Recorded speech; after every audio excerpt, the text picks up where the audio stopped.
여러분 안녕하십니까? 오늘 제가 여러분께 전해드릴 이야기는 정말 믿기 힘든 내용입니다.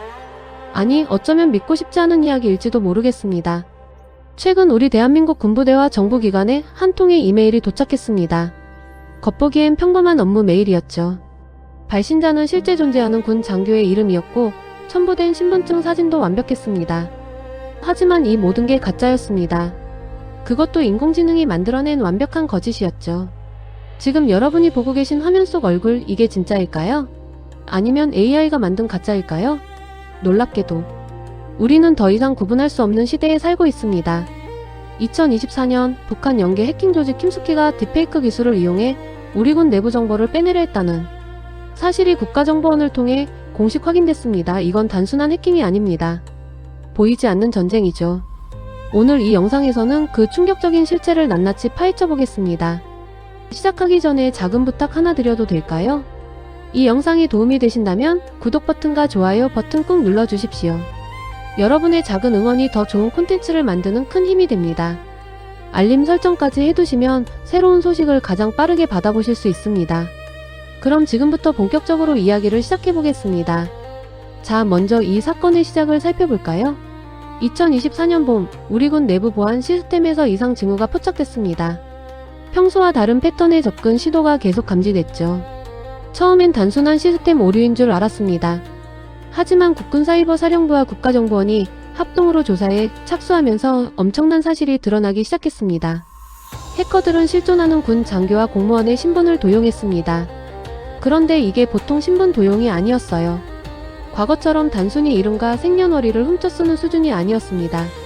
이들은 인공지능 딥페이크 기술을 활용해 존재하지 않는 완벽한 얼굴을 만들어냈죠. 그 얼굴을 군 신분증 양식에 합성하고 마치 진짜 장교인 것처럼 위장했습니다. 생각해 보십시오. 여러분 앞에 군복을 입은 장교가 신분증을 보여줍니다. 사진도 선명하고 계급장도 정확하고 부대 마크까지 완벽합니다. 누가 의심하겠습니까? 더군다나 이메일로 받은 문서에 첨부된 사진이라면 더욱 믿을 수밖에 없죠. 바로 이 점을 노린 겁니다. 우리의 신뢰라는 약점을 정확히 공략한 거예요. 킴스키 조직이 사용한 방법은 이렇습니다. 먼저 공개된 군 조직도와 인사정보를 수집합니다. SNS, 언론보도, 공공기관 홈페이지 등에서 얻을 수 있는 정보들이죠. 그 다음 AI 얼굴 생성 프로그램을 돌립니다. 요즘은 인터넷에서 무료로 사용할 수 있는 프로그램들이 많습니다. 몇 번의 클릭만으로 실존하지 않는 사람의 얼굴을 만들 수 있어요. 이렇게 생성된 가짜 얼굴을 진짜 신분증 양식에 합성합니다.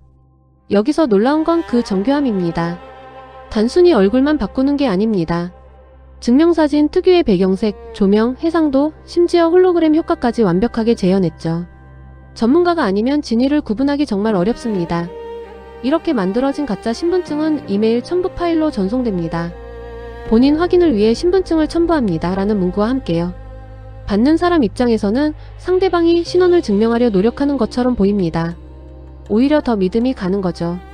하지만 실제로는 그 순간부터 함정에 빠지는 겁니다. 이메일 본문에는 긴급한 내용이 담겨 있습니다. 보안 업데이트가 필요합니다. 중요 문서 확인 바랍니다. 시스템 접근 권한 재설정이 필요합니다. 같은 문구들이죠. 여기에 첨부된 링크나 파일을 클릭하면 악성 코드가 설치됩니다. 그리고 해커들은 그 순간부터 컴퓨터를 원격으로 조종할 수 있게 되는 거예요. 국가정보원 발표에 따르면 이런 방식으로 최소 수십 건의 공격 시도가 있었습니다. 다행히 대부분은 보안 시스템에서 차단됐죠. 하지만 일부는 실제로 내부 시스템에 침투하는 데 성공했습니다. 얼마나 많은 정보가 유출됐는지, 어떤 기밀이 넘어갔는지는 아직도 정확히 파악되지 않았어요. 더 무서운 건 이게 처음이 아니라는 사실입니다. 킴스키 조직은 2014년부터 활동해온 것으로 알려져 있습니다. 그동안 수없이 많은 공격을 시도해왔죠. 초기에는 단순한 피싱 메일이었습니다. 당신의 계정이 해킹됐습니다. 여기를 클릭해 확인하세요 같은 뻔한 수법이었어요. 하지만 사람들이 점점 영리해지니까 해커들도 진화했습니다. 2018년경부터는 좀 더 정교한 방법을 쓰기 시작했습니다. 실제 정보기관 홈페이지를 거의 똑같이 복제한 가짜 사이트를 만들었죠. 주소창에 하나 더해진 점 하나, 철자 하나만 다르게 해서요. 예를 들면 거브, KR이 아니라 거브, 코, KR 같은 식입니다. 자세히 보지 않으면 절대 구분할 수 없어요. 그리고 2023년부터는 본격적으로 AI 기술을 활용하기 시작했습니다. 딥페이크 얼굴만이 아닙니다. AI로 생성한 음성 메시지도 사용했죠. 실존 인물의 목소리를 흉내내는 겁니다. 나 국장인데 긴급한 일이야. 지금 바로 이 파일 열어봐, 이런 식의 음성 메시지를 보냈습니다. 받는 사람은 정말 상사의 목소리라고 믿고 따를 수밖에 없죠. 여러분, 이게 얼마나 위험한지 느껴지십니까? 과거에는 간첩이 직접 침투해야 했습니다. 위험을 무릅쓰고 국경을 넘고 신분을 위장하고 사람들과 접촉해야 했죠. 하지만 이제는 그럴 필요가 없습니다. 북한 평양의 어느 건물에 앉아서 키보드만 두드리면 됩니다. 클릭 몇 번으로 우리 군 내부 깊숙이 침투할 수 있어요. 더욱 충격적인 건 이들이 단순히 정보만 훔치는 게 아니라는 점입니다. 가짜 정보를 퍼뜨리기도 합니다. 예를 들어 군 내부 게시판에 가짜 명령을 올리는 거죠. 다음 주 훈련 일정이 변경됐습니다. 라든가 새로운 보안 규정이 시행됩니다. 같은 내용으로요. 이게 혼란을 일으킵니다. 진짜와 가짜를 구분할 수 없게 되는 거예요. 국방부는 이 사건 이후 비상대책을 마련했습니다. 모든 이메일 첨부 파일에 대한 보안 검사를 강화했죠. AI 딥페이크를 탐지하는 프로그램도 도입했습니다. 그리고 군 장병들을 대상으로 사이버 보안 교육을 의무화했어요. 의심스러운 메일은 절대 열지 말 것, 출처가 불분명한 링크는 클릭하지 말 것, 중요한 정보는 암호화해서 전송할 것 같은 기본 수칙들을 반복해서 교육하고 있습니다. 하지만 전문가들은 말합니다. 아무리 좋은 보안 시스템을 갖춰도 결국 뚫리게 되어 있다고요. 해커들은 항상 한 발 앞서갑니다. 새로운 보안책이 나오면 그걸 우회하는 새로운 공격 방법을 개발하죠. 이건 끝없는 싸움입니다. 창과 방패의 대결이에요. 그렇다면 우리는 어떻게 해야 할까요? 이 보이지 않는 전쟁에서 어떻게 스스로를 지킬 수 있을까요?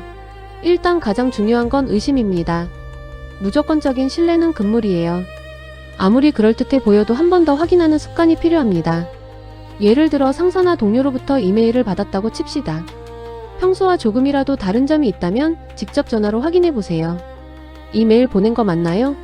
라고 물어보는 겁니다. 번거롭지만 안전합니다. 또 첨부 파일을 열기 전에 파일 형식을 확인하세요. 실행 파일, EXE나 압축 파일. 집은 특히 조심해야 합니다. 신분증이나 증명서를 받았을 때도 마찬가지입니다. 사진을 자세히 들여다보세요. 부자연스러운 점은 없는지, 배경이 이상하지 않은지, 얼굴 윤곽이 너무 완벽하지 않은지 살펴보는 겁니다. AI가 만든 얼굴은 때때로 지나치게 완벽합니다. 실제 사람은 약간의 비대칭이나 결점이 있기 마련인데 AI 얼굴은 그런 게 없어요. 마치 인형처럼 매끈하죠. 또 하나 기억할 점은 긴급함을 강조하는 메시지를 조심하라는 겁니다. 지금 당장 긴급 24시간 이내 같은 표현이 들어간 메일은 99% 사기입니다. 진짜 긴급한 일이라면 이메일이 아니라 전화나 직접 대면으로 연락이 올 거예요. 해커들은 사람들을 다급하게 만들어 판단력을 흐리게 하는 전략을 씁니다. 이 모든 걸 종합하면 결국 한 가지 결론에 도달합니다. 우리는 지금 새로운 종류의 전쟁을 치르고 있다는 것입니다. 총알이 날아오지 않고 폭탄이 터지지 않는 전쟁이죠. 하지만 그 피해는 실제 전쟁 못지않습니다. 국가기밀이 유출되고 군사작전이 노출되고 국민의 안전이 위협받습니다. 그럼 이제 좀 더 구체적으로 들어가 볼까요? 딥페이크 기술이 정확히 뭔지, 어떻게 작동하는지 알아야 제대로 대응할 수 있으니까요. 딥페이크는 디프러닝 딥러닝과 페이크 가짜를 합친 말입니다. 인공지능이 엄청난 양의 데이터를 학습해서 진짜처럼 보이는 가짜를 만들어내는 기술이죠. 예를 들어볼게요. 어떤 유명 배우의 얼굴을 1000장 정도 AI에 학습시킵니다. 그러면 AI는 그 배우의 얼굴 특징을 완벽하게 분석합니다. 눈의 크기, 코의 각도, 입술의 두께, 얼굴 윤곽선 등등 모든 걸 수치화하죠. 그리고 이 데이터를 바탕으로 새로운 얼굴을 만들어냅니다. 실존하지 않지만 그 배우와 비슷한 느낌의 얼굴을 생성하는 겁니다. 더 무서운 건 이제 학습에 필요한 데이터가 많지 않다는 점입니다. 과거에는 수천, 수만 장의 사진이 필요했어요. 하지만 최신 AI 기술은 고작 서너 장의 사진만으로도 그럴듯한 딥페이크를 만들 수 있습니다. 여러분의 SNS에 올라간 사진 몇 장이면 충분하다는 얘기예요. 실제로 이런 사례가 있었습니다. 2023년 미국에서 있었던 일입니다. 한 회사 CEO가 갑자기 재무 담당자에게 전화를 걸어왔습니다. 긴급한 인수합병건이 있다. 지금 당장 5억 원을 이 계좌로 송금해달라고 했죠. 목소리도 완벽했고 말투도 평소와 똑같았습니다. 재무 담당자는 의심 없이 돈을 보냈어요. 하지만 나중에 알고 보니 그 전화는 AI가 만든 가짜 목소리였습니다. 진짜 CEO는 그런 전화를 걸지 않았죠. 이 사건은 전 세계에 큰 충격을 줬습니다. 목소리마저도 이제 믿을 수 없게 된 겁니다. 영상통화는 어떨까요? 그것도 마찬가지입니다. 실시간으로 얼굴을 바꾸는 기술이 이미 나와 있어요. 화상회의를 하면서 상대방 얼굴을 다른 사람으로 바꿔 보여줄 수 있습니다. 본인은 어라는 사람인데 상대방 화면에는 B라는 사람이 나타나는 거죠. 이런 기술이 범죄에 악용되는 건 시간 문제였습니다. 특히 국가 차원의 해킹 조직들이 주목했죠. 북한의 킴스키뿐만 아닙니다. 러시아의 APT28, 중국의 APT41, 이란의 APT33 등 전 세계 여러 해킹 그룹들이 이 기술을 활용하고 있어요. 킴스키 조직의 경우 특히 한국을 집중적으로 노립니다. 왜 그럴까요? 우리나라가 첨단 기술 강국이기 때문입니다. 반도체, 배터리, 조선, 자동차 등 다양한 분야에서 세계 최고 수준의 기술을 보유하고 있죠. 이런 기술 정보를 빼내려는 겁니다. 군사 기밀만이 아니에요. 삼성, LG, 현대 같은 대기업의 영업 비밀도 노립니다.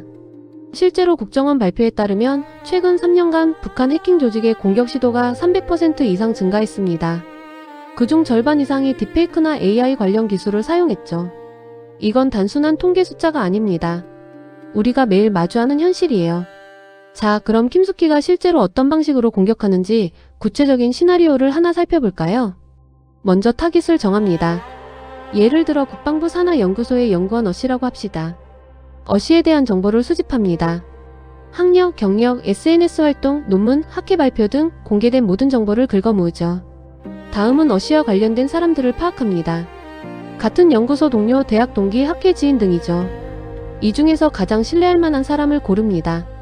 예를 들어 어씨의 대학 은사인 B 교수라고 합시다. 그러면 B 교수의 이메일 주소와 비슷한 가짜 주소를 만듭니다. 철자 하나만 다르게 하거나 도메인을 살짝 바꾸는 거죠. 이제 B 교수 행세를 하며 어씨에게 메일을 보냅니다. 오랜만입니다.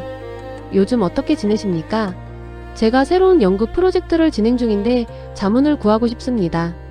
첨부한 제안서를 검토해 주시면 감사하겠습니다. 이런 내용이죠.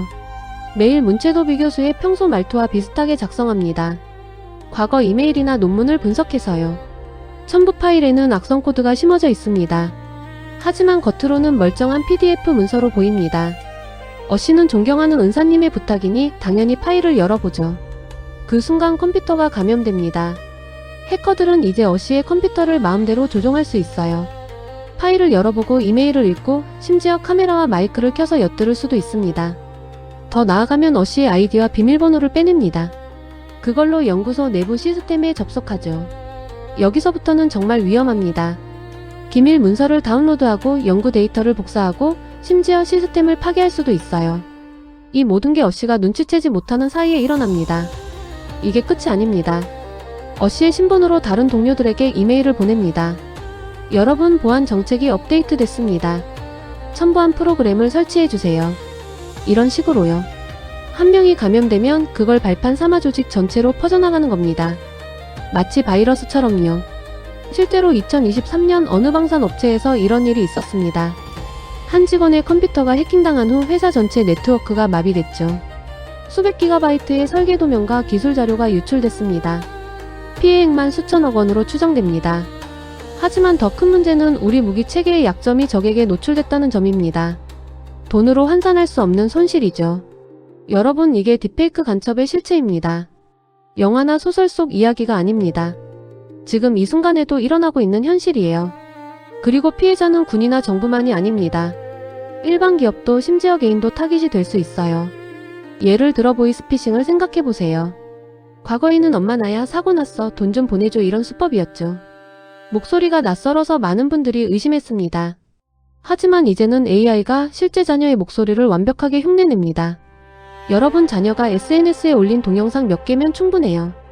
그 목소리를 학습시켜서 똑같이 재현하는 겁니다. 최근 외국에서 이런 사례가 보고됐습니다.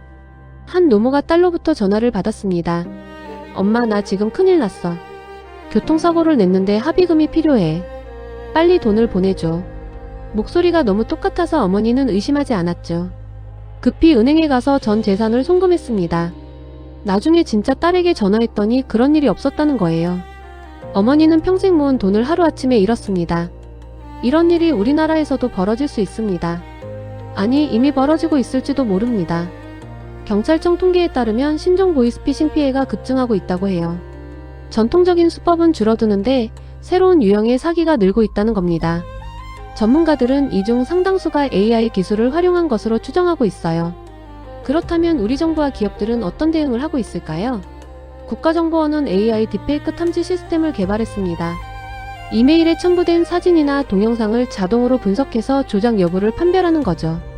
하지만 이것도 완벽하지 않습니다. 해커들이 더 정교한 기술을 개발하면 또 뚫리게 되어 있어요. 과학기술정보통신부는 AI 윤리 가이드라인을 만들었습니다. AI 기술을 악용하지 못하도록 규제하겠다는 건데 실효성은 의문입니다. 범죄자들이 법을 지킬 리 없으니까요. 더군다나 북한 같은 적대국은 우리 법의 적용을 받지 않습니다. 민간 차원에서도 노력이 이어지고 있습니다. 네이버, 카카오 같은 IT 기업들이 딥페이크 탐지 기술을 연구하고 있어요. 마이크로소프트, 구글 같은 글로벌 기업들과 협력해서 국제 표준을 만들려는 시도도 있습니다. 하지만 기술 발전 속도가 너무 빠릅니다. 방어 기술이 나오면 공격 기술이 또 진화하죠. 결국 가장 중요한 건 사람입니다. 아무리 좋은 보안 시스템이 있어도 사용자가 주의하지 않으면 소용없어요. 여러분 한 분 한 분이 경계심을 갖고 조심하는 게 최선의 방어책입니다. 구체적으로 어떻게 해야 할까요? 첫째, SNS 사용을 조심하세요. 자신의 얼굴 사진, 목소리 녹음, 개인정보를 함부로 올리지 마십시오. 공개 범위를 친구나 가족으로 제한하는 것도 좋은 방법입니다. 인터넷에 한번 올라간 정보는 영원히 남습니다. 누가 어떻게 악용할지 모르죠. 둘째, 이중 인증을 설정하세요. 이메일, 인터넷 뱅킹, SNS 계정 등에 비밀번호만 쓰지 말고 추가 인증 수단을 활용하는 겁니다. 문자 메시지나 앱으로 인증번호를 받는 거죠.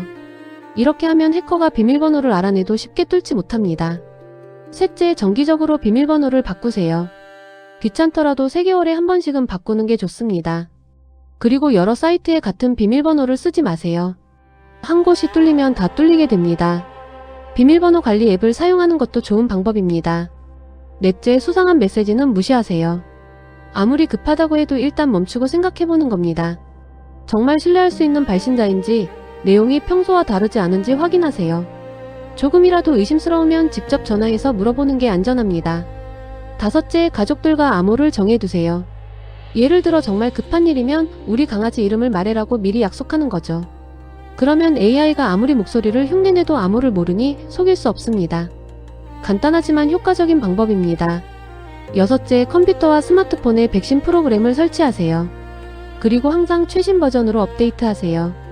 운영체제와 앱도 마찬가지입니다. 업데이트가 귀찮아서 미루다가 큰 코 다치는 경우가 많습니다. 일곱째, 중요한 정보는 암호화하세요. 특히 금융정보, 개인 신상, 업무자료 같은 건 반드시 암호를 걸어두세요. USB나 외장 하드에 저장할 때도 마찬가지입니다. 분실했을 때를 대비하는 겁니다. 여덟째, 공공 와이파이 사용을 자제하세요. 카페나 지하철 같은 곳의 무료 와이파이는 해커들이 정보를 가로채기 좋은 환경입니다. 꼭 써야 한다면 VPN을 사용하세요. 데이터 사용량이 아깝더라도 개인 데이터를 쓰는 게 안전합니다. 아홉째, 정기적으로 계정 활동을 점검하세요. 은행 거래 내역, 카드 사용 내역, 이메일 발신 기록 등을 확인해보는 겁니다. 본인이 하지 않은 활동이 있다면 즉시 비밀번호를 바꾸고 해당 기관에 신고하세요. 열째, 교육을 받으세요. 금융기관, 통신사, 정부기관에서 사이버 보안 교육을 제공합니다. 시간 내서 한 번쯤 들어보시면 도움이 됩니다. 온라인 강좌도 많으니 편한 시간에 공부할 수 있어요. 이 모든 게 번거롭고 귀찮게 느껴질 수 있습니다. 하지만 한 번 당하면 돌이킬 수 없어요. 금전적 피해는 물론이고 정신적 충격도 큽니다. 예방이 치료보다 100배 낫습니다. 지금까지는 딥페이크가 개인이나 조직을 공격하는 이야기였습니다. 하지만 문제는 여기서 그치지 않습니다. 이 기술이 사회 전체를 혼란에 빠뜨릴 수도 있다는 게 더 큰 걱정이죠. 국가 안보를 위협할 수 있다는 겁니다. 상상해 보십시오. 대통령이 갑자기 긴급 담화를 발표합니다. 우리나라가 어젯밤 외국의 공격을 받았습니다. 지금부터 전시 상황입니다. 모든 국민은 비상 대기하십시오. 이 영상이 TV와 인터넷에 동시에 퍼집니다. 사람들은 공황 상태에 빠지죠. 마트에서 생필품을 사재기하고 은행에서 예금을 인출하고 도로는 피난 차량으로 마비됩니다. 하지만 이게 전부 가짜라면 어떻게 될까요? 딥페이크로 만든 영상이라면요? 실제로 이런 시나리오가 전문가들 사이에서 심각하게 논의되고 있습니다. 적대국이 우리 사회를 혼란에 빠뜨리기 위해 가짜뉴스와 딥페이크 영상을 동시다발적으로 퍼뜨리는 겁니다. 이걸 정보 전쟁이라고 부릅니다. 실제 사례가 있습니다. 2022년 러시아 마이너스 우크라이나 전쟁 때 일어난 일입니다. 우크라이나 젤렌스키 대통령의 딥페이크 영상이 퍼졌어요. 영상 속 젤렌스키는 우리는 항복합니다. 모든 군인은 무기를 내려놓으십시오라고 말했습니다. 물론 가짜였죠. 하지만 일시적으로나마 혼란이 일었습니다. 전선의 병사들이 동요했고 국민들이 불안해했습니다. 다행히 우크라이나 정부가 즉각 반박 성명을 냈고 전문가들이 영상을 분석해 가짜임을 입증했습니다. 하지만 만약 대응이 늦었다면 혼란이 더 커졌을 겁니다. 이게 딥페이크의 무서운 점입니다. 진실을 확인하는 동안 거짓이 이미 퍼져버리는 거죠. 우리나라도 예외가 아닙니다. 북한은 끊임없이 남한 사회에 혼란을 일으키려 합니다. 과거에는 삐라를 뿌리고 대남 방송을 했죠. 하지만 이제는 인터넷이 훨씬 효과적입니다. 가짜뉴스 하나가 몇 시간 만에 수백만 명에게 퍼질 수 있어요. 예를 들어 이런 시나리오를 생각해 볼 수 있습니다. 북한이 우리 정부 고위 인사의 딥페이크 영상을 만듭니다. 우리 정부는 사실 북한과 비밀 협상을 하고 있습니다. 국민 여러분은 모르지만 곧 적화통일이 될 겁니다. 이런 내용이죠. 터무니없는 소리지만 일부 사람들은 믿을 겁니다. 이게 SNS를 통해 빠르게 확산됩니다. 사람들은 나눠지고 싸웁니다. 이게 사실이야. 아니야, 가짜야. 진실은 중요하지 않게 됩니다. 이미 불신과 분열이 생겨버렸으니까요. 이게 바로 적이 노리는 겁니다. 우리를 안에서부터 무너뜨리는 거죠. 더 무서운 건 선거 개입입니다. 선거철에 특정 후보의 딥페이크 영상을 퍼뜨리는 겁니다. 저는 사실 부정부패를 저질렀습니다. 같은 거짓 자백이나 저는 이런 극단적인 정책을 펼칠 겁니다. 같은 발언을 조작하는 거죠. 유권자들은 혼란스러워집니다. 무엇이 진짜고 무엇이 가짜인지 구분할 수 없어요. 미국 2024년 대선에서도 이런 우려가 제기됐습니다. 여러 후보들의 딥페이크 영상이 실제로 유포됐어요. 선거관리위원회가 나서서 진위를 밝혔지만 이미 많은 사람들이 봤습니다. 한 번 본 이미지는 지워지지 않습니다. 설령 가짜라는 걸 알아도 무의식에 남아있죠. 전문가들은 이걸 인식전쟁 퍼셉션 워페어이라고 부릅니다. 물리적으로 공격하는 게 아니라 사람들의 인식을 조작하는 겁니다. 무엇이 진실인지 확신할 수 없게 만들어 사회를 마비시키는 거죠. 어떤 면에서 실제 전쟁보다 더 효과적일 수 있습니다. 그렇다면 이런 위협에 국가는 어떻게 대응해야 할까요? 먼저 법과 제도를 정비해야 합니다. 현재 우리나라에는 딥페이크를 직접 규제하는 법이 없습니다. 성범죄 목적의 딥페이크는 처벌하지만 정치적 군사적 목적의 딥페이크는 명확한 처벌 규정이 없어요. 2024년 국회에서 딥페이크 방지법이 발의됐습니다. 악의적인 딥페이크 제작과 유포를 처벌하는 내용이죠. 하지만 아직 통과되지 않았습니다. 표현의 자유를 침해한다는 반대 의견도 있고 기술적으로 집행이 어렵다는 지적도 있어요. 하지만 법이 있어도 실효성은 의문입니다. 북한이나 중국 같은 나라에서 만들어진 딥페이크는 우리 법으로 처벌할 수 없으니까요. 국제 공조가 필요한 부분입니다. 유엔이나 국제형사재판소 같은 곳에서 다뤄야 할 문제죠. 기술적 대응도 중요합니다. AI로 만든 가짜를 AI로 탐지하는 겁니다. 이미 많은 연구가 진행되고 있어요. 예를 들어 딥페이크 영상은 눈 깜빡임이 부자연스럽다는 특징이 있습니다. 실제 사람은 보통 2-3초에 한 번 눈을 깜빡이는데 AI는 이걸 완벽하게 재현하지 못해요. 또 얼굴 경계선이 미묘하게 흔들리거나 배경과 분리되는 현상도 나타납니다. 전문가들은 이런 특징들을 데이터베이스화해서 자동으로 탐지하는 시스템을 개발하고 있죠. 하지만 역시 한계가 있습니다. AI 기술이 발전하면 이런 특징들도 사라질 테니까요. 결국 가장 중요한 건 사람들의 판단력입니다. 미디어 리터러시, 즉 미디어를 비판적으로 읽고 해석하는 능력이 필요합니다. 뉴스나 영상을 볼 때 이게 정말 사실일까? 출처가 확실한가? 누가 왜 이걸 만들었을까? 같은 질문을 습관적으로 해야 합니다. 교육이 중요한 이유입니다. 학교에서 디지털 리터러시 교육을 강화해야 합니다.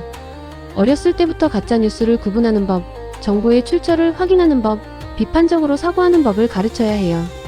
노년층을 위한 교육도 필요합니다. 변화하는 기술을 이해하고 스스로를 지킬 수 있도록요. 언론의 역할도 중요합니다. 팩트체크를 강화하고 가짜뉴스를 빠르게 바로잡아야 합니다. 하지만 언론도 완벽하지 않아요. 때로는 언론 자체가 가짜뉴스를 퍼뜨리기도 합니다. 클릭수를 늘리려고 자극적인 제목을 달거나 확인되지 않은 정보를 보도하는 거죠. 결국 개인 한 명 한 명이 깨어 있어야 합니다. 무비판적으로 받아들이지 말고 항상 의심하고 스스로 확인하는 습관을 길러야 해요. 이 정보가 맞나? 다른 출처에서도 같은 얘기를 하나? 왜 하필 지금 이 정보가 나왔지? 이런 질문들이 여러분을 지켜줍니다. 또 하나 중요한 점은 감정에 휘둘리지 않는 것입니다. 가짜뉴스는 되게 강한 감정을 불러일으킵니다.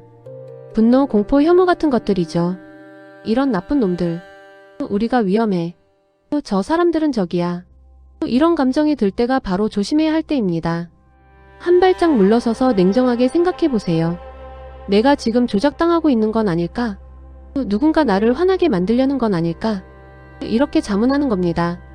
어렵습니다. 사람은 원래 감정적인 존재니까요. 하지만 노력할 가치가 있습니다.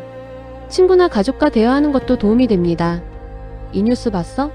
이게 진짜일까? 함께 이야기하다 보면 다양한 관점을 얻을 수 있어요. 혼자 생각할 때는 못 보던 것들이 보입니다. 물론 주변 사람들도 잘못 알고 있을 수 있죠. 하지만 여러 사람의 의견을 종합하면 진실에 더 가까워집니다. 무엇보다 성급하게 판단하지 마십시오. 뉴스를 보자마자 SNS에 공유하거나 댓글을 다는 건 위험합니다. 일단 멈추고 확인하고 생각한 다음에 행동하세요. 가짜 뉴스는 빠르게 퍼지는 게 특징입니다. 여러분이 한 번 더 확인하는 시간을 가지면 확산을 막을 수 있어요. 정부나 전문기관의 공식 발표를 확인하는 것도 좋습니다. 예를 들어 재난 상황이라면 행정안전부나 소방청 공식 홈페이지를 보세요. 의료정보라면 질병관리청이나 대한의학회 같은 곳의 자료를 참고하세요. 공신력 있는 출처를 찾는 습관이 중요합니다. 물론 완벽한 해결책은 없습니다. 기술은 계속 발전할 테고 악용하려는 사람들도 끊임없이 새로운 방법을 찾을 겁니다. 이건 끝나지 않는 전쟁입니다. 하지만 포기할 수는 없죠. 우리가 경계를 늦추지 않으면 적어도 피해를 최소화할 수 있습니다. 생각해보세요. 우리 부모님 세대는 전쟁을 겪었습니다. 총알이 날아오는 전쟁을요. 그분들은 생존을 위해 싸웠죠. 우리 세대는 다른 종류의 전쟁을 치르고 있습니다. 정보와 거짓이 뒤섞인 전쟁, 진실을 지키기 위한 전쟁입니다. 우리도 싸워야 합니다. 스스로를, 가족을, 사회를 지키기 위해서요. 여러분 한 분 한 분이 디지털 시대의 파수꾼입니다. 가짜를 구분하고 진실을 지키고 다음 세대에게 더 나은 세상을 물려줄 책임이 있습니다. 거창하게 들릴 수 있지만 사실입니다. 작은 실천들이 모이면 큰 변화를 만들 수 있어요. 오늘 당장 시작할 수 있는 일들이 있습니다. SNS 비밀번호를 바꾸세요. 가족들과 보이스피싱 대응 방법을 의논해보세요. 의심스러운 이메일을 받으면 삭제하세요. 가짜뉴스로 보이는 걸 발견하면 신고하세요. 이런 작은 행동들이 여러분을 지켜줍니다. 그리고 주변 사람들에게도 알려주세요. 특히 어르신들은 이런 위협을 잘 모를 수 있습니다. 부모님, 조부모님께 설명해 드리세요. 요즘 이런 사기가 많대요. 조심하셔야 해요. 한 사람이 한 사람에게만 알려도 엄청난 효과가 있습니다. 기억하십시오. 이건 먼 나라 얘기가 아닙니다. 우리 모두의 문제입니다. 지금 이 순간에도 누군가는 여러분을 속이려 컴퓨터 앞에 앉아 있을지 모릅니다. 방심하면 당합니다. 하지만 깨어있으면 이길 수 있습니다. 자, 이제 우리나라만의 문제가 아니라는 걸 보여드리겠습니다. 전 세계가 이 위협에 직면해 있어요. 각국에서 어떤 일들이 벌어지고 있는지 살펴보면 우리가 얼마나 심각한 시대에 살고 있는지 실감하게 됩니다. 먼저 미국부터 볼까요? 2024년 미국 대통령 선거를 앞두고 수많은 딥페이크가 등장했습니다. 한 후보가 폭력을 선동하는 연설을 하는 영상, 다른 후보가 건강상 문제로 쓰러지는 장면, 심지어 뇌물을 받는 모습까지 다양한 가짜 영상들이 퍼졌죠. 선거의 공정성 자체가 위협받았습니다. FBI는 특별 대책팀을 구성했어요. 딥페이크를 추적하고 삭제하는 전담 조직이죠. 하지만 한계가 명확했습니다. 영상이 퍼지는 속도가 너무 빠른 겁니다. 하나를 지우면 10개가 생깁니다. 출처를 찾아 처벌하려 해도 대부분 외국 서버를 거쳐서 추적이 어렵습니다. 유럽은 좀 더 적극적으로 대응하고 있습니다. 유럽연합은 2023년 AI 규제법 AI 액트를 통과시켰어요. 딥페이크를 포함한 AI 기술의 악용을 엄격히 제한하는 법입니다. 딥페이크 콘텐츠는 반드시 표시해야 하고 위반 시 거액의 벌금을 물립니다. 기업 매출의 최대 7%까지 부과할 수 있죠. 하지만 이것도 완벽하지 않습니다. 법은 유럽 내에서만 적용됩니다. 유럽 밖에서 만들어진 딥페이크는 어떻게 할까요? 인터넷은 국경이 없습니다. 법에 공백이 생길 수밖에 없죠. 영국에서는 실제로 이런 사건이 있었습니다. 2023년 한 은행 지점장이 본사 CEO로부터 화상 전화를 받았습니다. CEO는 긴급한 해외 송금을 지시했어요. 지점장은 화면으로 CEO의 얼굴을 확인했고 목소리도 들었습니다.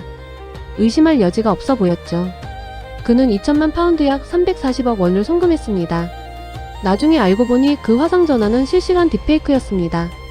AI가 CEO의 얼굴과 목소리를 실시간으로 생성한 거예요. 돈은 여러 나라를 거쳐 추적 불가능하게 세탁됐습니다. 범인은 아직 잡히지 않았어요. 은행은 막대한 손실을 입었고 지점장은 직위를 잃었습니다.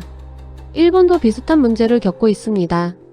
일본은 특히 정치인과 연예인을 대상으로 한 딥페이크가 많아요. 여성 연예인의 얼굴을 음란물에 합성하는 범죄가 심각한 수준입니다. 일본 정부는 2024년 관련 법을 강화했지만 효과는 제한적이죠. 중국은 어떨까요? 중국 정부는 딥페이크를 강력히 규제합니다. 정부 허가 없이 딥페이크를 만들거나 유포하면 처벌받아요. 하지만 역설적으로 중국 자체가 딥페이크를 적극 활용한다는 의혹도 있습니다. 홍콩이나 대만, 티베트 관련해서 가짜 영상을 퍼뜨려 여론을 조작한다는 거죠. 실제로 2020년 홍콩 민주화 시위 당시 시위대가 폭력을 행사하는 것처럼 보이는 영상들이 대량으로 유포됐습니다. 나중에 많은 영상이 조작된 것으로 밝혀졌어요. 누가 만들었는지는 명확하지 않지만 중국 정부가 연루됐다는 의심이 강합니다. 러시아는 이미 오래전부터 정보전의 달인이었습니다. 냉전 시절부터 가짜뉴스와 허위 정보를 퍼뜨리는 데 능했죠. 이제는 AI 기술까지 갖춰 더욱 강력해졌습니다. 2022년 우크라이나 침공 때 수많은 딥페이크와 가짜뉴스가 러시아에서 만들어져 퍼졌어요. 우크라이나 군이 민간인을 공격한다는 거짓 영상, 우크라이나 정부가 부패했다는 조작된 문서, 서방 국가들이 우크라이나를 이용만 한다는 가짜 인터뷰 등이 소셜미디어를 통해 확산됐습니다. 이런 정보전은 실제 전쟁만큼이나 중요한 무기가 됐죠. 중동과 아프리카도 예외가 아닙니다. 이스라엘 팔레스타인 분쟁에서도 딥페이크가 활용됐어요. 양측 모두 상대방을 비난하는 가짜 영상을 만들었습니다. 누가 먼저 시작했는지 무엇이 진짜인지 구분하기 어려워졌죠. 인도에서는 선거철마다 딥페이크가 난무합니다. 인도는 인구가 많고 언어가 다양해서 가짜뉴스 통제가 어렵습니다. 한 지역에서 만들어진 딥페이크가 다른 언어로 번역돼 전국에 퍼지는 시기죠. 2024년 총선에서는 후보자들이 서로를 비난하는 가짜 영상이 수천 개 제작됐다고 합니다. 브라질도 심각합니다. 2022년 대선 때 양측 후보 모두 딥페이크 피해를 입었어요. 한 후보가 마약상과 거래하는 장면, 다른 후보가 독재를 찬양하는 연설 등 충격적인 영상들이 돌았습니다. 선거 결과에 실제로 영향을 미쳤는지는 알 수 없지만 사회 분열을 심화시킨 건 분명합니다. 이렇게 전 세계가 딥페이크 위협에 시달리고 있습니다. 그런데 더 무서운 건 이제 시작일 뿐이라는 겁니다. 기술은 계속 발전합니다. 5년 후, 10년 후에는 지금보다 훨씬 더 정교한 딥페이크가 나올 거예요. 전문가들은 2030년경이면 딥페이크와 실제를 구분하는 게 거의 불가능해질 거라고 예측합니다. 지금은 아직 전문가가 보면 찾아낼 수 있는 흔적들이 있어요. 하지만 AI가 더 발전하면 그런 흔적마저 사라질 겁니다. 완벽한 가짜가 만들어지는 거죠. 더 나아가 상호작용하는 딥페이크도 가능해질 겁니다. 지금은 미리 만들어진 영상이나 음성을 재생하는 수준이에요. 하지만 미래에는 실시간으로 대화하는 AI 딥페이크가 나올 겁니다. 여러분이 영상통화를 하는데 상대방이 자연스럽게 반응하고 대답합니다. 하지만 실제로는 AI가 만들어낸 가짜죠. 상상해 보십시오. 아들이나 딸에게서 영상통화가 옵니다. 엄마 나야. 지금 큰일 났어. 친구 차를 빌렸다가 사고를 냈어. 합의금이 필요해. 지금 경찰서인데 상대방이 바로 돈을 받아야 한다고 해. 엄마 도와줘. 화면으로 자녀의 얼굴이 보이고 목소리도 들립니다. 심지어 대화도 자연스럽습니다. 어디 다친 데는 없어? 아니, 나는 괜찮아. 근데 빨리 해결해야 해. 이게 전부 가짜라면? AI가 실시간으로 자녀의 모습을 흉내내고 여러분의 질문에 맞춰 대답하는 거라면? 누가 의심할 수 있을까요? 이런 기술이 3-5년 내에 상용화될 거라고 전문가들은 말합니다. 기업들도 이 문제를 심각하게 받아들이고 있습니다. 마이크로소프트, 구글, 메타, 페이스북 같은 빅테크 기업들이 딥페이크 대응 기술을 개발하고 있어요. 예를 들어 마이크로소프트는 비디오 오센티케이터 비디오 AUTHNTICAT라는 도구를 만들었습니다. 영상을 분석해 조작 여부를 알려주는 프로그램이죠. 구글도 비슷한 기술을 개발했습니다. 유튜브에 올라오는 영상 중 딥페이크로 의심되는 것들을 자동으로 탐지해 경고 표시를 붙입니다. 메타는 페이스북과 인스타그램에서 딥페이크를 찾아내 삭제하는 AI를 운영하고 있어요. 하지만 이것도 한계가 있습니다.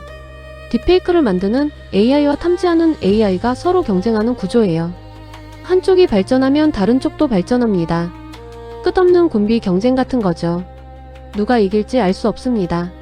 학계에서도 연구가 활발합니다. MIT, 스탠퍼드, 카이스트 같은 유명 대학들이 딥페이크 관련 연구소를 운영하고 있어요. 새로운 탐지 기법을 개발하고 AI 윤리를 연구하고 정책 제안을 하고 있습니다. 하지만 연구 결과가 실제 사회에 적용되기까지는 시간이 걸립니다. 그 사이에 범죄자들은 계속 새로운 방법을 시도하죠. 시간이 우리 편이 아닙니다. 빠르게 움직여야 합니다. 국제 협력도 중요합니다. 한 나라만의 노력으로는 부족해요. 인터넷은 국경이 없으니까요. 유엔에서 사이버 범죄 협약을 논의하고 있습니다. 딥페이크를 포함한 사이버 범죄를 국제적으로 협력해 대응하자는 거죠. G7, 같은 국제회의에서도 이 문제가 주요 의제로 다뤄집니다. 각국이 정보를 공유하고 범죄자를 공동으로 추적하고 기술 표준을 통일하는 노력을 하고 있어요. 하지만 국가 간 이해관계가 다르다 보니 합의가 쉽지 않습니다. 예를 들어 중국이나 러시아는 자국의 정보 통제를 원합니다. 인터넷을 국가가 관리해야 한다는 입장이죠. 반면 미국이나 유럽은 표현의 자유를 중시합니다. 정부가 인터넷을 통제하는 건 위험하다고 봅니다. 이런 차이 때문에 국제 협약을 만들기가 어렵습니다. 그럼에도 불구하고 노력은 계속되고 있습니다. 2025년에는 글로벌 AI 안전 정상회의가 열릴 예정입니다. 세계 각국 정상들이 모여 AI의 안전한 사용에 대해 논의하는 자리죠. 딥페이크도 주요 주제 중 하나입니다. 민간 차원의 노력도 있습니다. 파트너십한 AI라는 국제 비영리 단체가 있어요. 구글, 마이크로소프트, 페이스북 같은 기업들과 시민단체, 학계가 함께 만든 조직입니다. AI의 윤리적 사용을 위한 가이드라인을 만들고 보급하는 일을 합니다. 언론사들도 연합체를 구성했습니다. 트러스트 프로젝트라는 이니셔티브인데요. 뉴스의 신뢰성을 높이기 위한 공동 노력입니다. 기사마다 출처와 저자를 명확히 밝히고 팩트체크 과정을 투명하게 공개하는 거죠. 딥페이크 뉴스와 싸우기 위한 방법입니다. 시민단체들도 활발히 움직입니다. 디지털권리재단, 전자프론티어재단 같은 곳에서 시민들의 디지털 권리를 보호하고 정부와 기업을 감시합니다. 딥페이크 피해자를 돕는 법률 지원도 하고 있어요. 교육 분야에서도 변화가 일고 있습니다. 많은 학교에서 디지털 리터러시 과목을 필수로 지정하고 있어요. 학생들에게 가짜뉴스를 구분하는 법, 개인정보를 보호하는 법, 비판적으로 사고하는 법을 가르칩니다. 미래 세대를 준비시키는 거죠. 기업들도 직원 교육에 투자하고 있습니다. 특히 금융, 국방, IT 분야에서는 정기적으로 사이버 보안 훈련을 실시해요. 딥페이크를 포함한 최신 위협에 대응하는 방법을 익히는 겁니다. 기술적으로도 새로운 해결책들이 나오고 있습니다. 블록체인 인증 같은 거예요. 영상이나 사진을 만들 때 블록체인의 기록을 남기는 겁니다. 그러면 나중에 누가 언제 어디서 만들었는지 추적할 수 있죠. 조작이 거의 불가능합니다. 디지털 워터마크 기술도 있습니다. 눈에 보이지 않는 표시를 영상에 삽입하는 거예요. 겉으로는 알 수 없지만 특수 프로그램으로 확인하면 원본인지 조작본인지 알 수 있습니다. AI가 만든 이미지에는 자동으로 이런 워터마크를 넣도록 하는 규제가 논의되고 있습니다. 생체 인증 기술도 발전하고 있습니다. 얼굴이나 목소리만이 아니라 행동 패턴까지 분석하는 거예요. 예를 들어 타이핑 속도, 마우스 움직임, 걷는 방식 같은 게 사람마다 다릅니다. 이런 미세한 차이를 AI가 학습해서 본인 확인을 하는 겁니다. 딥페이크로는 흉내 내기 어려운 부분이죠. 하지만 이런 기술들도 완벽하지 않습니다. 범죄자들은 항상 허점을 찾아냅니다. 그리고 개인정보 보호 문제도 있어요. 생체 정보까지 수집하고 분석하는 게 과연 바람직한가 하는 윤리적 질문이 남습니다. 결국 기술만으로는 해결할 수 없습니다. 법, 교육, 문화, 국제협력 모든 게 함께 이뤄져야 합니다. 그리고 가장 중요한 건 개인의 경각심입니다. 여러분 한 분 한 분이 이 문제의 심각성을 인식하고 조심하는 게 최선의 방어책입니다. 여기까지 긴 이야기를 들어주셔서 감사합니다. 이제 오늘 영상을 정리하면서 우리가 무엇을 해야 할지 다시 한번 짚어보겠습니다. 딥페이크 간첩 시대에 이건 피할 수 없는 현실입니다. 하지만 대응할 수는 있어요. 첫째, 인식이 가장 중요합니다. 여러분이 지금 이 영상을 보고 계신 것만으로도 큰 의미가 있습니다. 위협을 아는 것과 모르는 것은 하늘과 땅 차이죠. 주변 사람들에게도 알려주세요. 요즘 이런 게 있대, 조심해야 한대, 이렇게만 말해도 도움이 됩니다. 특히 어르신들은 이런 정보에 접근하기 어렵습니다. 젊은 세대가 도와드려야 해요. 부모님, 조부모님께 설명해 드리세요. 복잡한 기술 용어를 쓸 필요 없습니다. 사진도 거짓말을 할 수 있다. 전화 목소리도 속일 수 있다. 아무리 그럴듯해도 한 번 더 확인하라. 이 정도만 이해시켜도 큰 도움이 됩니다. 둘째, 구체적인 행동 지침을 기억하세요. 수상한 이메일이나 메시지를 받으면 즉시 열지 마세요. 발신자를 확인하고 첨부 파일은 특히 조심하세요. 링크는 함부로 클릭하지 마세요. 긴급하다고 다급하게 만드는 내용은 99% 사기입니다. 전화나 영상 통화도 마찬가지입니다. 아무리 목소리가 똑같아도 얼굴이 보여도 확인 절차를 거치세요. 우리 강아지 이름이 뭐지? 작년 생일에 뭘 선물했지? 같은 질문으로 진위를 확인하는 겁니다. 번거롭지만 안전합니다. 금전 요구는 절대 즉시 응하지 마세요. 아무리 급해도 일단 끊고 직접 전화해서 확인하세요. 자녀나 손주가 사고를 냈다고? 바로 송금하지 말고 먼저 학교나 경찰에 확인해보세요. 진짜 급한 일이라면 몇 분 기다리는 게 문제되지 않습니다. 셋째, 개인정보 관리를 철저히 하세요. SNS 공개 범위를 제한하세요. 친구나 가족만 볼 수 있게 설정하는 겁니다. 얼굴 사진, 목소리 녹음, 개인 일상을 함부로 올리지 마세요. 한번 올라간 정보는 영원히 남고 누가 어떻게 쓸지 모릅니다. 비밀번호는 정기적으로 바꾸세요. 여러 사이트에 같은 비밀번호를 쓰지 마세요. 복잡하고 길게 만드세요. 숫자, 문자, 특수기호를 섞어서요. 기억하기 어려우면 비밀번호 관리 앱을 사용하세요. 이중 인증을 꼭 설정하세요. 이메일, 인터넷 뱅킹, SNS 등 중요한 계정은 반드시 이중 인증을 해두세요. 비밀번호가 뚫려도 추가 인증이 있으면 안전합니다. 넷째, 기기 보안을 신경 쓰세요. 컴퓨터와 스마트폰에 백신 프로그램을 설치하세요. 무료 버전도 괜찮으니 꼭 깔아두세요. 그리고 정기적으로 업데이트하세요. 운영체제, 앱, 백신 프로그램 모두요. 공공 와이파이는 가능한 한 사용하지 마세요. 카페, 지하철, 공항 같은 곳의 무료 와이파이는 해커들이 노리기 좋은 환경입니다. 꼭 써야 한다면 VPN을 사용하세요. 데이터 요금이 아깝더라도 개인 데이터를 쓰는 게 안전합니다. 중요한 파일은 암호화하세요. 금융정보, 신상정보, 업무자료 등은 반드시 암호를 걸어두세요. USB나 외장 하드에 저장할 때도 마찬가지입니다. 백업도 잊지 마세요. 랜섬웨어 같은 공격을 당해도 백업이 있으면 피해를 줄일 수 있습니다. 다섯째, 미디어 리터러시를 키우세요. 뉴스나 정보를 볼 때 비판적으로 생각하는 습관을 들이세요. 이게 진짜일까? 누가 왜 이걸 만들었지? 다른 출처에서도 같은 얘기를 하나? 이런 질문을 자동으로 하게 되어야 합니다. 출처를 확인하세요. 공신력 있는 언론사나 정부기관, 전문기관의 정보를 찾아보세요. 블로그나 SNS의 정보는 검증되지 않은 경우가 많습니다. 특히 자극적인 제목이나 감정을 자극하는 내용은 의심해봐야 합니다. 팩트체크 사이트를 활용하세요. 팩트체크는 뉴스톱, SNU, 팩트체크센터 같은 곳에서 가짜뉴스를 검증합니다. 의심스러운 정보를 발견하면 이런 사이트에서 확인해보세요. 여섯째, 가족과 대화하세요. 보이스피싱이나 딥페이크 사기에 대해 가족 회의를 열어보세요. 이런 일이 생기면 어떻게 대응할까? 미리 계획을 세워두는 겁니다. 암호를 정하는 것도 좋습니다. 진짜 급한 일이면 이 단어를 말하기로 하자, 이렇게요. 특히 자녀들을 교육하세요. 요즘 아이들은 어릴 때부터 인터넷을 접합니다. 올바른 사용법을 가르쳐야 해요. 모르는 사람에게 개인정보를 주면 안 돼. 수상한 링크는 클릭하지 마. 부모님께 꼭 물어봐. 이런 기본 규칙을 반복해서 교육하세요. 일곱째, 피해를 당했다면 즉시 신고하세요. 보이스피싱은 110이나 1332금융감독원, 딥페이크 범죄는 경찰청 사이버 안전 982에 신고하세요. 빠를수록 피해를 줄일 수 있습니다. 은행 계좌 지급 정지, IP 추적 등 초기 대응이 중요해요. 부끄러워하거나 숨기지 마세요. 사기를 당하는 건 여러분 잘못이 아닙니다. 범죄자들이 나쁜 거죠. 신고해야 다른 사람들의 피해도 막을 수 있습니다. 주변에 알려서 같은 피해가 반복되지 않도록 하세요. 여덟째, 교육 기회를 찾으세요. 주민센터, 도서관, 복지관 등에서 무료 사이버 보안 교육을 합니다. 시간 내서 한번 들어보세요. 온라인 강좌도 많습니다. 유튜브에도 좋은 콘텐츠가 많으니 찾아보세요.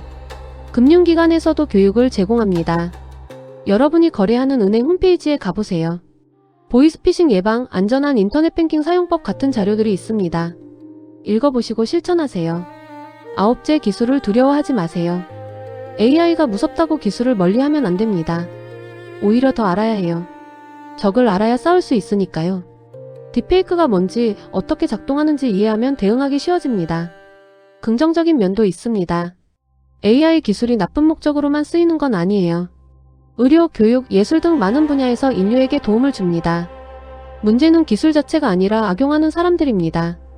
기술을 올바르게 사용하는 방법을 배우는 게 중요합니다. 열째, 사회적 대화에 참여하세요. 딥페이크 규제, AI 윤리, 사이버 보안 같은 주제에 관심을 가지세요. 정부나 국회에서 관련 법안을 논의할 때 의견을 내세요.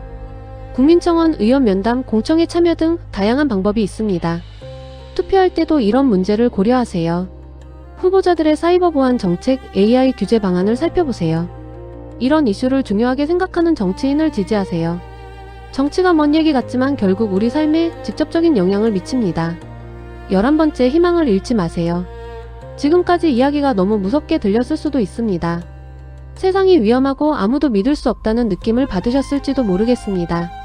하지만 그렇게만 생각하지 마세요. 인류는 항상 새로운 도전을 극복해왔습니다. 과거에도 비슷한 위기들이 있었어요.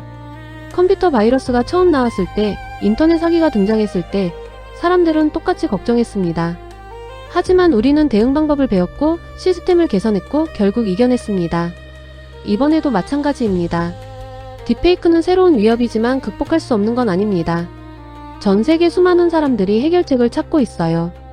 과학자들, 엔지니어들, 정책 기반자들, 교육자들, 그리고 여러분 같은 일반 시민들이 함께 노력하고 있습니다. 기술은 양날의 검입니다. 나쁘게 쓸 수도 있고 좋게 쓸 수도 있어요. 결국 어떻게 사용하느냐는 우리에게 달렸습니다. 우리가 똑똑하게 대응하고 서로 돕고 경계를 늦추지 않으면 충분히 이길 수 있습니다. 12번째, 작은 것부터 시작하세요. 오늘 당장 할 수 있는 일이 있습니다. 이 영상을 보신 후에 SNS 비밀번호를 바꿔보세요. 이중 인증을 설정해보세요. 부모님께 전화해서 보이스피싱 조심하시라고 말씀드려보세요. 한 가지씩 실천하다 보면 습관이 됩니다. 습관이 되면 자연스러워져요. 처음엔 귀찮고 번거로울 수 있습니다. 하지만 익숙해지면 아무것도 아닙니다. 그리고 그 작은 습관들이 여러분을 지켜줍니다. 13번째, 긍정적인 콘텐츠를 퍼뜨리세요. 가짜뉴스와 딥페이크가 판치는 세상이지만 진실과 선한 정보도 많습니다. 좋은 뉴스, 유익한 정보, 감동적인 이야기를 공유하세요. 여러분이 퍼뜨리는 긍정적인 콘텐츠가 누군가에게 힘이 됩니다. 비판과 의심도 중요하지만 신뢰와 희망도 필요합니다. 모든 걸 의심하며 살 수는 없어요. 사람을 믿고 사회를 믿고 미래를 믿는 것도 중요합니다. 균형을 찾는 거죠. 경계하되 두려워하지 않고 조심하되 삶을 즐기는 겁니다. 14번째, 커뮤니티를 만드세요. 혼자서는 힘듭니다. 함께하면 강해져요. 동네 주민들과 사이버 안전 모임을 만들어 보세요.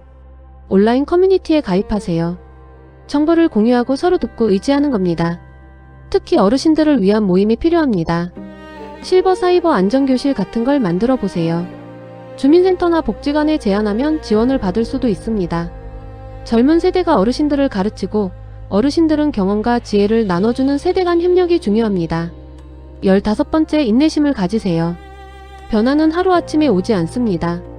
딥페이크 문제도 금방 해결되지 않을 겁니다. 몇 년, 어쩌면 수십 년이 걸릴 수도 있어요. 하지만 포기하지 마세요. 조금씩 나아지고 있습니다. 10년 전만 해도 사이버 보안이 이렇게 중요한 줄 아는 사람이 많지 않았어요. 지금은 다릅니다. 학교에서 가르치고 기업에서 투자하고 정부에서 정책을 만듭니다. 인식이 높아졌다는 건 큰 진전입니다. 앞으로도 계속 나아질 겁니다. 마지막으로 이 메시지를 기억하세요. 보이는 것이 전부가 아니다. 사진, 영상, 음성, 심지어 실시간 영상 통화도 이제 믿을 수 없는 시대입니다. 하지만 그렇다고 모든 걸 의심하며 살 수는 없어요. 대신 건강한 회의주의를 가지세요. 100% 확신하기 전에 한 번 더 생각하고 중요한 결정은 천천히 하고 의심스러우면 확인하세요. 이게 딥페이크 시대를 살아가는 지혜입니다. 어렵지 않습니다. 여러분은 충분히 할 수 있어요. 우리 부모님 세대는 전쟁을 이겨냈습니다. 폐허에서 나라를 재건했죠. 우리 세대는 다른 전쟁을 치르고 있습니다. 정보와 진실을 지키는 전쟁입니다. 우리도 이길 수 있습니다. 여러분이 있으니까요. 오늘 이 영상이 조금이나마 도움이 되었기를 바랍니다. 주변 분들과 꼭 공유해주세요. 특히 어르신들께 보여드리세요. 함께 알고 함께 대응하면 우리는 안전해집니다. 구독과 좋아요, 알림 설정 잊지 마세요. 앞으로도 여러분의 안전과 관련된 유익한 정보를 계속 전해드리겠습니다. 댓글로 궁금한 점이나 경험담을 남겨주시면 함께 이야기 나눠보겠습니다. 여러분, 딥페이크 간첩 시대에 살고 있습니다. 하지만 두렵지 않습니다. 우리에게는 지식이 있고 기술이 있고 무엇보다 서로가 있습니다. 함께라면 이길 수 있습니다. 조심하시고 건강하시고 안전하시기를 바랍니다. 감사합니다.